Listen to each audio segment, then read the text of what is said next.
Think about all the different ways you enjoy cheese.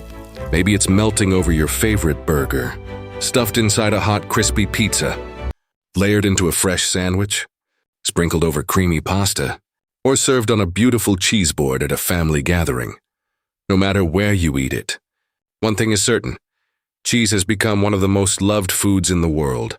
But have you ever wondered, how does simple, fresh milk become a perfectly aged cheese that's worth hundreds of dollars? The journey begins long before the cheese reaches your supermarket. Every single day, huge dairy farms produce thousands of liters of fresh milk that are transported to modern cheese factories.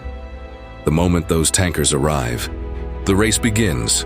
The milk is carefully checked, cleaned, and prepared before it enters a series of massive stainless steel machines that work almost non-stop. Slowly, something incredible starts to happen. What was once an ordinary white liquid begins changing into soft cheese curds. Those curds are gently separated, pressed into large wheels and blocks, and carefully shaped. But here's the surprising part: the cheese isn't ready yet. In fact, this is only the beginning.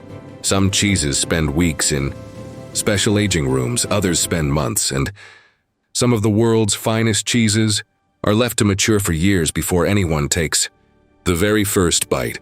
During that time, every wheel is carefully stored, monitored, and turned until it develops the rich flavor, firm texture, and beautiful golden color that cheese lovers know and enjoy. Only after this long journey is it finally cut, packaged, and shipped to supermarkets, restaurants, hotels, and homes around the world. It's hard to believe that something as simple as a glass of fresh milk can become one of the most valuable and delicious foods on earth. So, today, we're taking you inside a modern-age cheese factory to see every step of this fascinating journey, from fresh raw milk to perfectly aged high-value cheese. Let's go inside.